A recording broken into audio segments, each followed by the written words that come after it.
So tonight we are so pleased to bring Dr. Tania Israel to talk about her book, Facing the Fracture.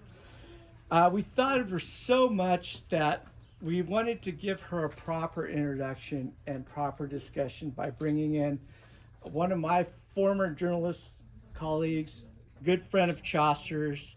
He's an important figure in the local arts community via his roles as the executive editor for the Santa Barbara Independent Arts, and also now he's the communications director of UCSB Arts and Lectures. So please welcome Charles Donelan. Thank you so much, Michael. So great to see so many familiar, friendly faces here for this wonderful event launching Tania's latest book. Dr. Tania Israel is a professor of counseling psychology at UCSB and the award-winning author of Beyond Your Bubble, How to Connect Across the Political Divide in 2020, and now of Facing the Fracture, How to Navigate the Challenges of Living in a Divided Nation. Tania has been a featured guest on the Today Show on National Public Radio, and she has shared her expertise on difficult dialogues with the New York Times, the Washington Post, and dozens more media outlets. In addition to presenting her work on dialogue across political differences to a wide range of audiences, from professional conferences and corporate retreats to campuses, political organizations, and faith-based communities, she has facilitated educational workshops on a range of challenging topics, including reproductive rights, religion, and sexual orientation. I'm so honored to be asked to be part of this tonight because I think this is such a brilliant and an important example of someone who is taking on the ethical responsibility of the public intellectual at this moment in time. And so, thank you and congratulations, Tania, on putting another perfectly timed book into the conversation right when we need it most. So thank you. Well, I want to thank Chaucer's, I want to thank Michael especially for coordinating all of this. And Charles, I want to thank you so much. You had interviewed me for my first book, Beyond Your Bubble, which came out in August of 2020, which you all might recall, we were not doing things like this.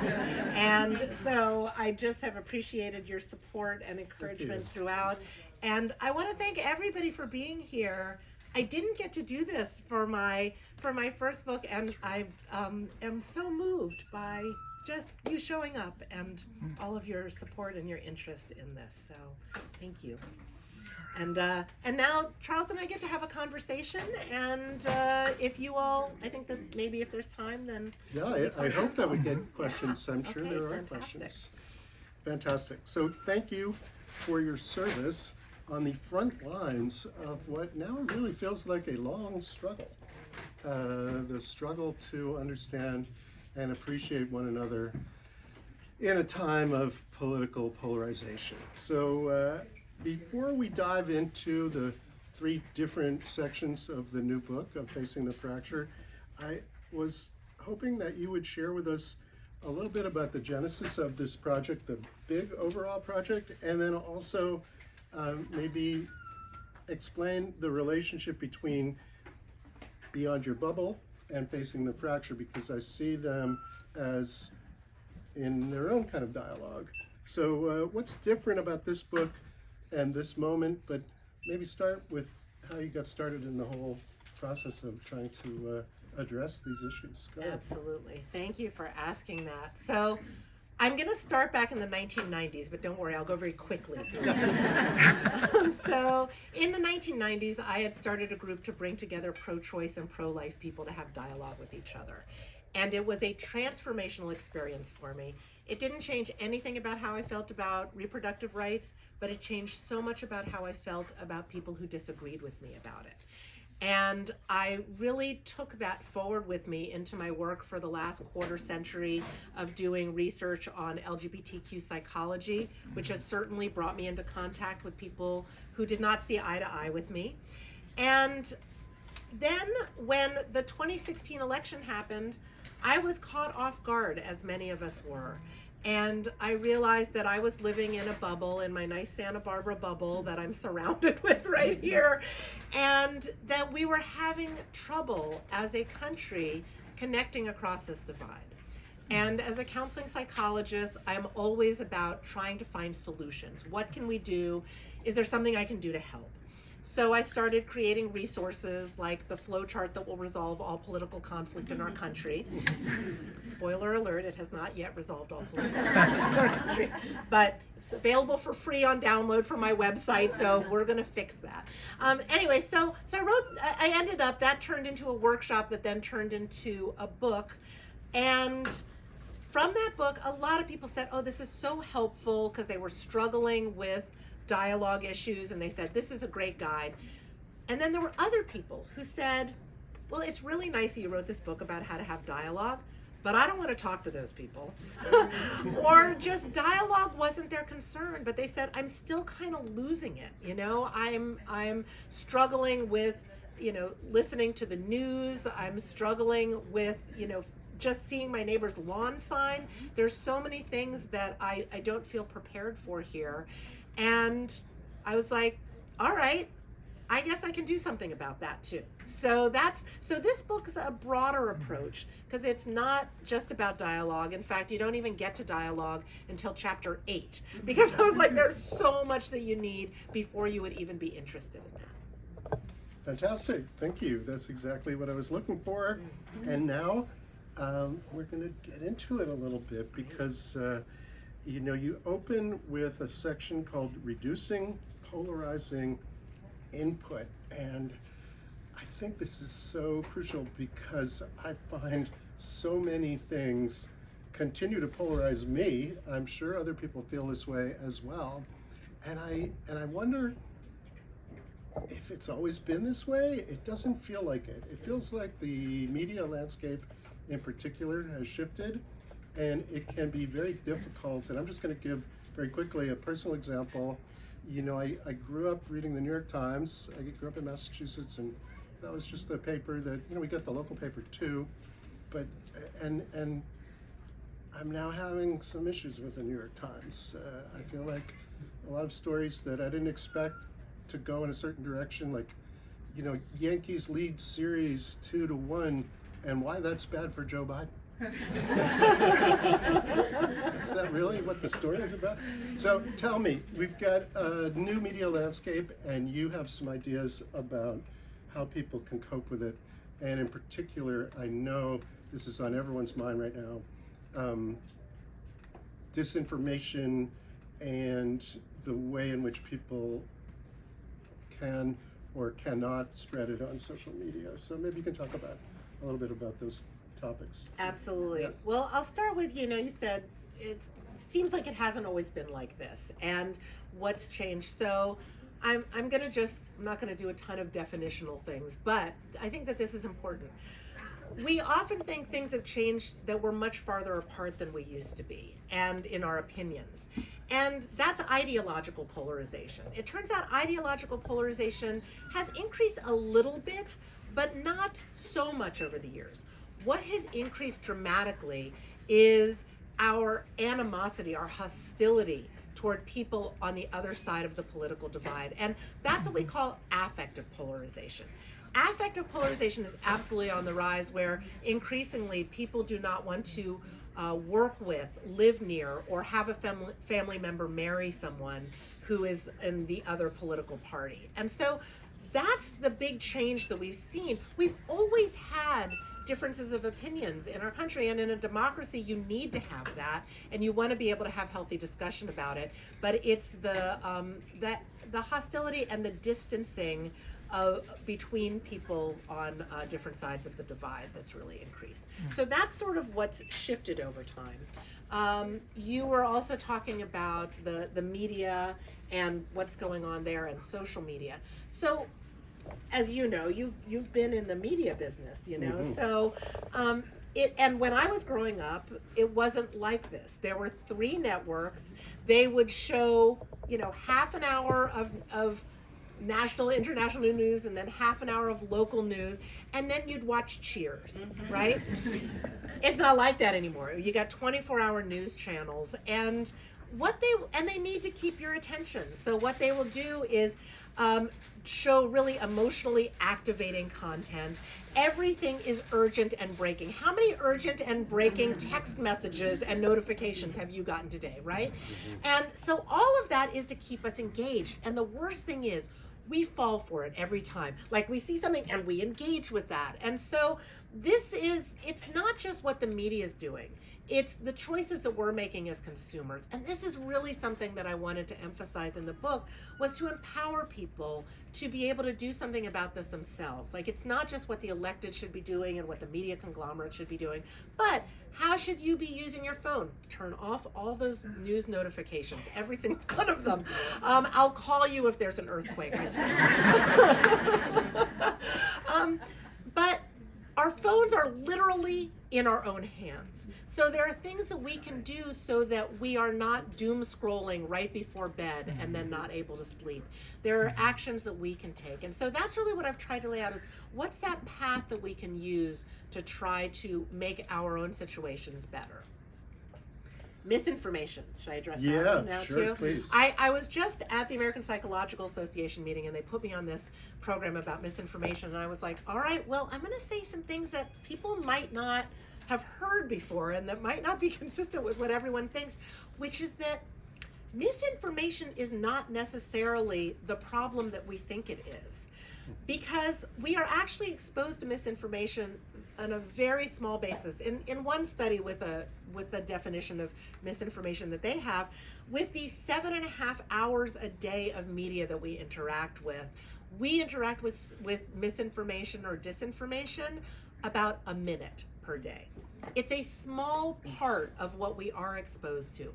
What we are much more exposed to are small slices of information that are different from the small slices of information other people have.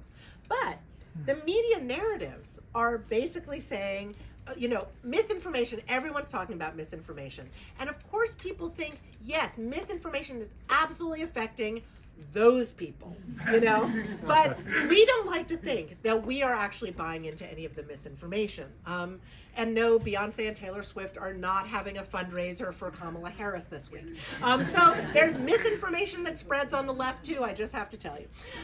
So what tends to happen is that we have the media narratives about polarization and about who those people are and all of that and the hostility, combined with our cognitive biases. So I'm a psychologist, I have to talk about what's going on in our brains, and our cognitive biases love to hear that about misinformation, because we love to think that we are right and that we're only paying attention to the media that tells us that we're right, and that the other people are wrong. That's our confirmation bias, and there's a bunch of others too. So anyway, that's some of what creates the landscape where we're so focused on misinformation, even though that's not necessarily what's causing so much of the problem.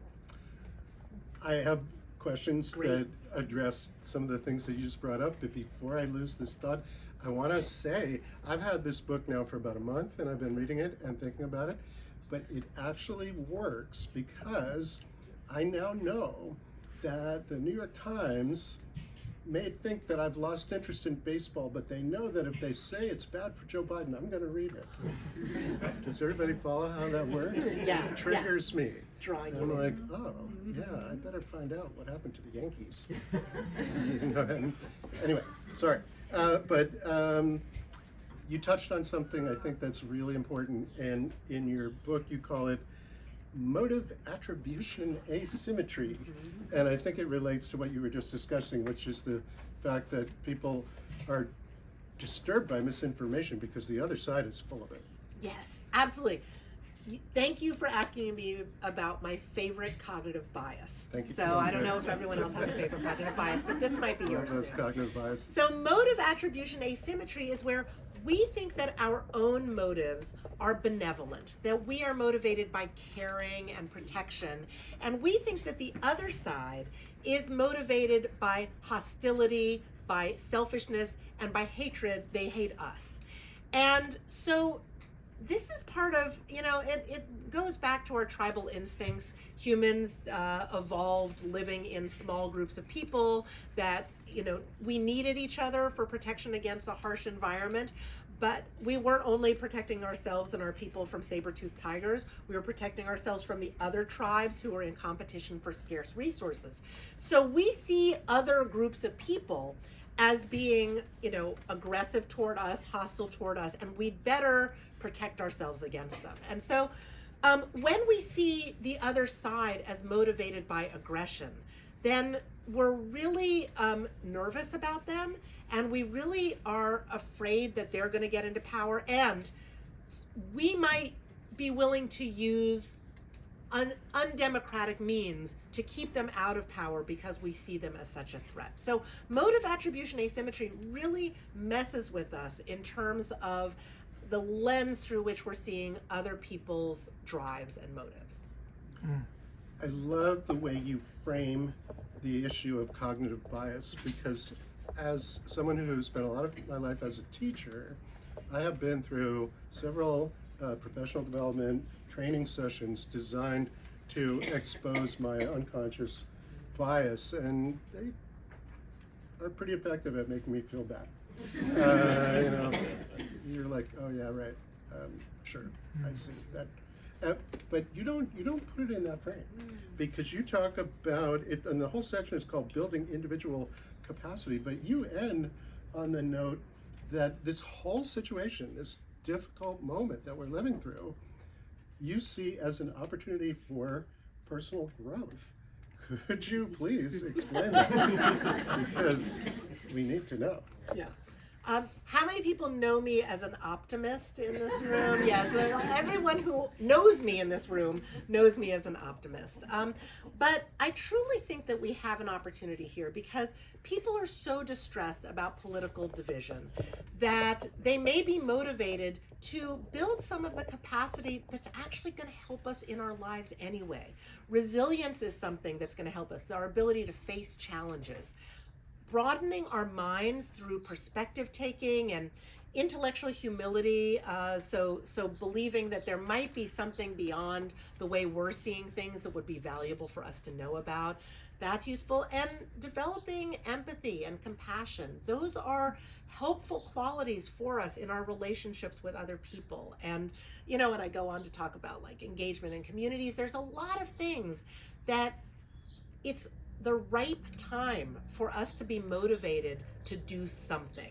And if we do those things and then we solve all the political polarization stuff, then we're going to find that these things are helpful to us as parents, as partners, as community members, as members of a democracy. And so, yes, I do have an optimistic take on this, that this is an opportunity right now. Fantastic. And I agree, although it took me reading the book and sitting with that for a little while to come around, but I'm beginning to experience some of your optimism is rubbing off on me. I am very curious, and this is leading us into some of the things that are in the third section of the book. You have a complex take on empathy in this book, because I'm a liberal guy who thinks empathy is a good thing and it should be a quality that everyone embraces at all times. But it's not that you don't like it, it's that it's more complicated than I thought. Oh, I'm so glad you picked up on that. So I'm a psychologist. You would think I would say empathy is the answer to everything, right? But it turns out that in a polarized situation, empathy has a dark side. So I don't know, do I have time to tell a little story about this? So there's a study that was done where they gave people this scenario. There's a speaker coming to campus who tends to make really inflammatory remarks about people in another political party. And the room is crowded with lots of people attending the talk as well as people protesting. And the protesters are really riled up. They end up shutting down the speaker, but not before one of the protesters accidentally whacks one of the attendees in the head with a sign. So, I'm so sorry, Katya. Has this happened on your campus lately? Probably, right? This is exactly the kind of thing. So then they say, like, what do you think about this situation? And so, what do you think about the speaker being shut down? Was that good because they're inflammatory, or was that bad because it's, violation of free speech? How about this person who got whacked in the head with a sign? What do you think about them? And it turns out that people who, it made a difference whether you agree with the speaker or not, certainly, but only if you were also a highly empathic person. Because if you're a highly empathic person, then you feel tremendous empathy toward people on your own side and those who you feel like it's your job to protect. And you feel no empathy for those people on the other side who you see as threatening those folks on your side. And so it's not a matter of simply empathy. It's a matter of empathy that is really motivated by equanimity, by wanting to very broadly see like all beings as being worthy of compassion. And so that's where empathy in a polarized situation can have a dark side. So, our true deep feeling of caring about the people on our side, we have to try to extend that to others as well. I'm aware empathically of the people. There are people actually on the sidewalk. So if people by the door, there's more room over here. So if people want to move in some, then feel free. I invite you. Fantastic.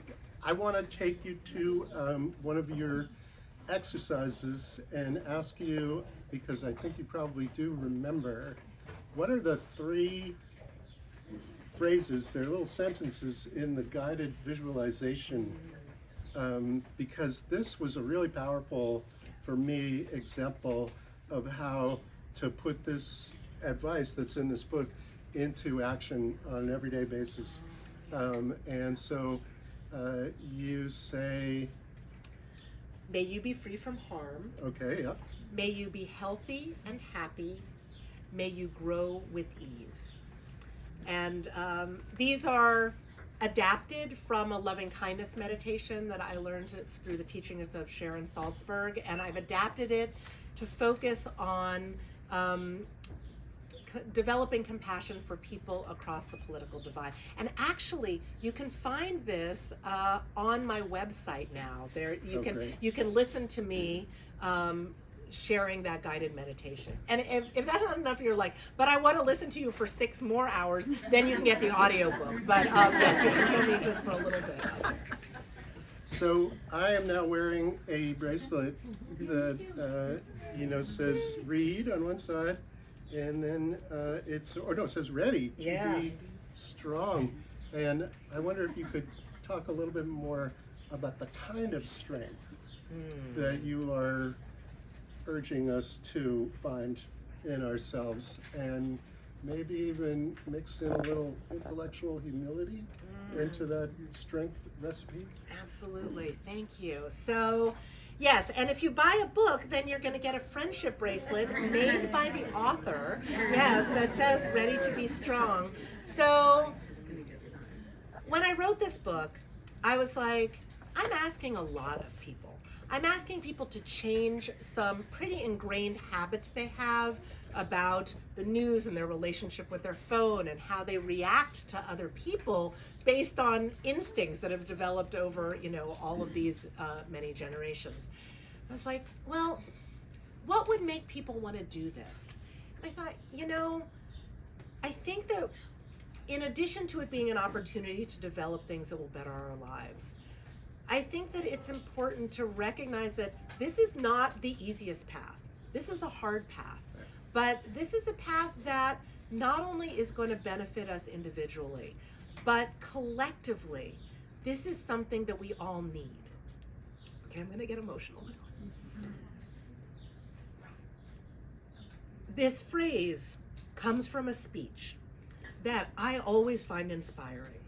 And this is a speech by one of my heroes, Buffy the Vampire Slayer. And, okay, if you don't want a spoiler for the entire series, Buffy the Vampire Slayer, just cover your ears for a moment. But Buffy is facing an evil that she cannot conquer on her own. And she needs others to rise up to their potential to be able to face that. And that's not easy. Like, people are, literally putting themselves on the line to do that. And so this is what I'm asking of all of you, of all of us in this country, is this is something that, I can't do on my own. That people, there's literally over 500 organizations that are working on bridging divides and strengthening our democracy. There is a bridging movement. So we have momentum, we have people, but I'm asking all of us to really go beyond our comfort zone. And that's really what I'm asking. It's make your choice. Are you ready to be strong? Yes. Yes.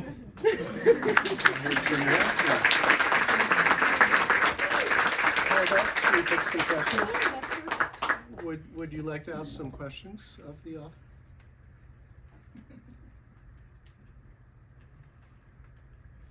I'm curious, what are you finding in regard to Gen Z and Gen Alpha?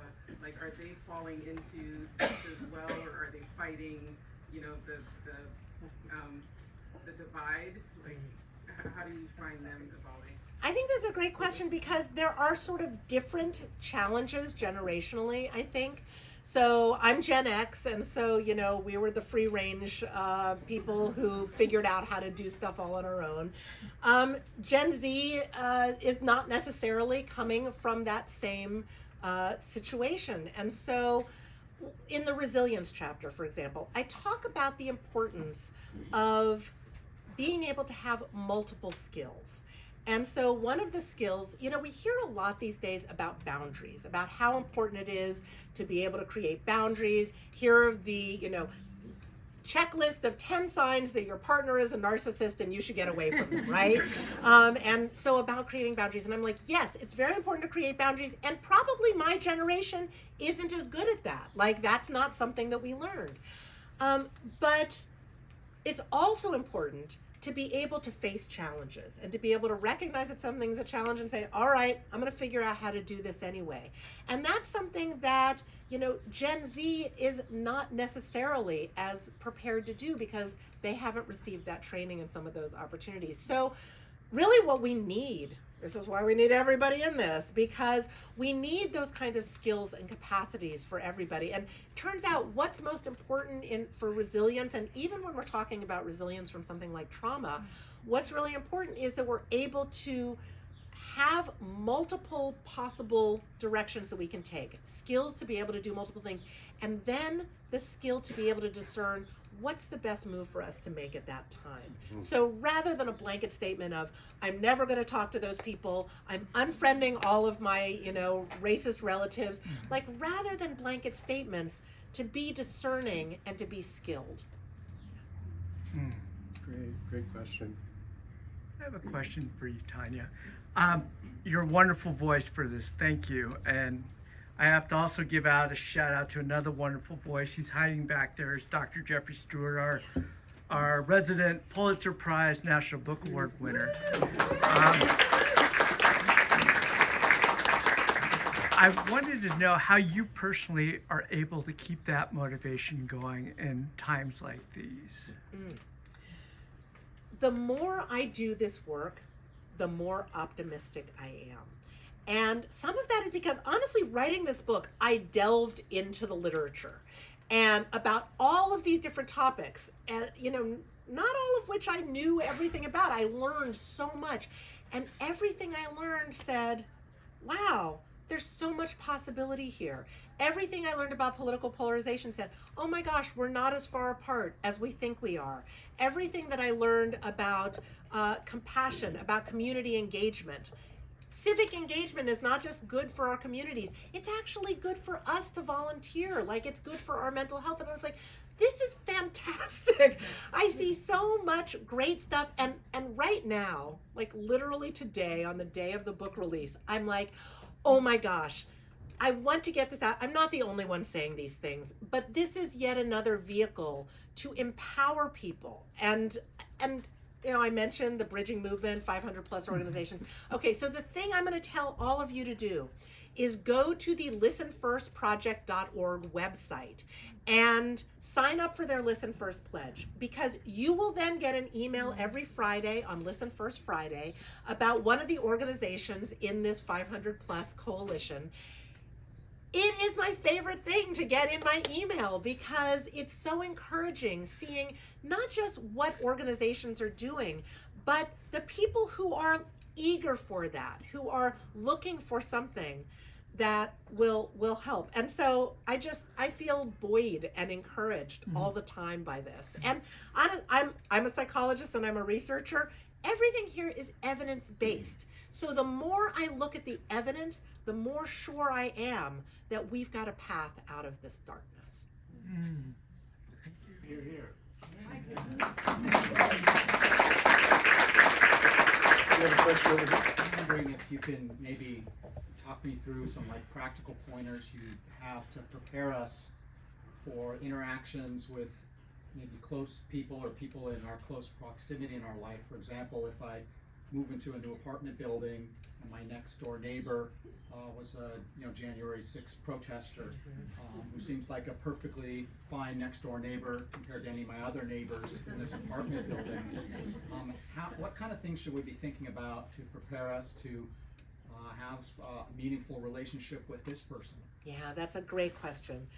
One of the first things to do, I mean, if they really were a January 6th protester, that's good to know. Often we think that, but often we assume that anyone who, votes a certain way or doesn't speak out against something, like, is basically a January 6th protester, And so it's good to, first of all, make sure that we've got a clear view of like who they are and like do they fit that stereotype that we have? And that's a great thing. I'm always curious about, well, what did motivate you to do this or think this way or vote this way? And it's very interesting. I learn a lot from listening and hearing other people. The best thing that we can do in any kind of conversation with somebody who disagrees with us is to create a warm relationship, where a warm connection, where we are trying to understand where they're coming from. That's going to help us whether we're trying to maintain a connection with that person, whether we are trying to convince them or find common ground, heal the divide, or whether we're just flummoxed by like, how can I possibly think or act or vote as they do? Warm connection, try to understand them. That's the best, that's the best direction we can take. Thanks. Two more questions. Right here? I just want to wish you happy birthday. Happy birthday. And it's okay if we all sing. You don't have some tunes to spin for me? Okay. We're gonna start Reese? 1, 2, 3. Happy birthday to you. Happy birthday to you. Happy birthday, dear Tanya. Happy birthday to you.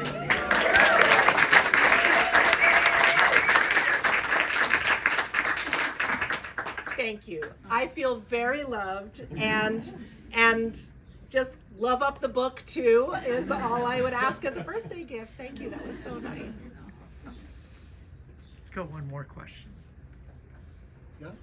One more? I have a question.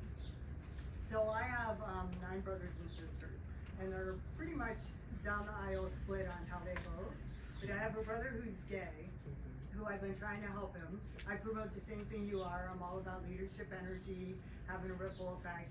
But when he says that he really is being threatened, and his rights really are being threatened, how do you, you know what I mean? It's different if your own personal rights don't feel like they're being threatened, but if they do, how do you help them to look at the whole picture and not take it personal? Oh, that's such a good question. And a lot of what we hear is about hatred. We hear about anti-LGBT hate, anti-trans hate, anti-Asian hate. And this is again that piece about motive attribution asymmetry, where we think they hate us, but if we ask them, they they wouldn't necessarily say they hate us. That's not what motivates them necessarily. And I've started to wonder if framing things in terms of hatred is actually worse for the mental health of marginalized people in a way. And it's helpful to know what some people's motivations are. I'll give a very quick example related exactly to LGBTQ rights.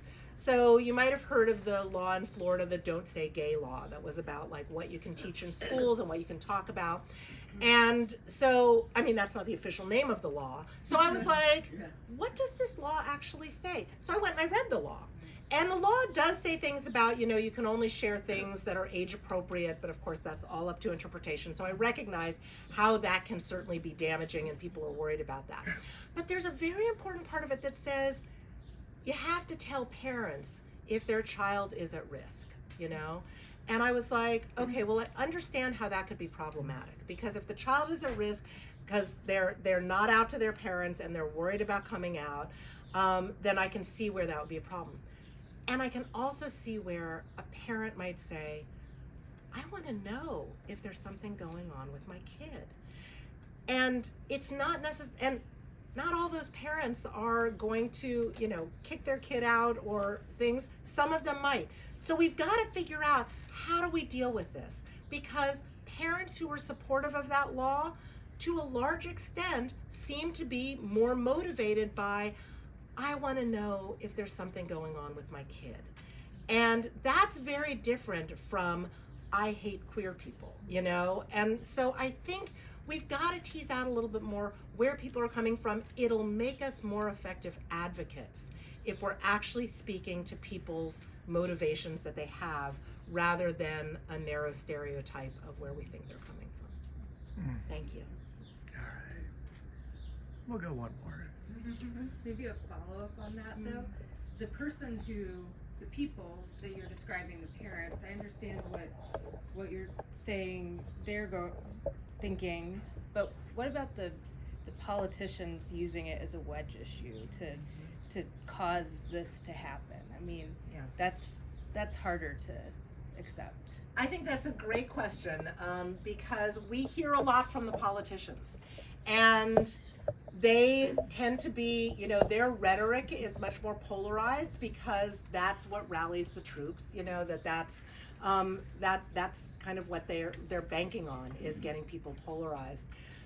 It's one of the reasons why I wrote a book for all of us who are not politicians. Most of us are not elected officials. A few in the room are. But it's really important that we have something to empower ourselves, other than say, here's what the politicians should or shouldn't do. I have very little control over what the politicians should or shouldn't do. So one of the things we can do is turn down the volume on how much we're listening to them, and we can engage in our local communities, and we can engage with each other, and we can really empower ourselves. And actually, I know many of you in the room already do those things, so thank you. And it's one of the most important things for our mental health, for our relationships with other people, and for the health of our democracy. Closing thoughts? Thank you so much. The book is great. Read it again, and act on it. See if it can help you and change you, because I know it did for me, and I'm going to read it one more time after tonight. So thank you, Tania. Thank you so much, Charles, for being my test case on the book. Thank you all.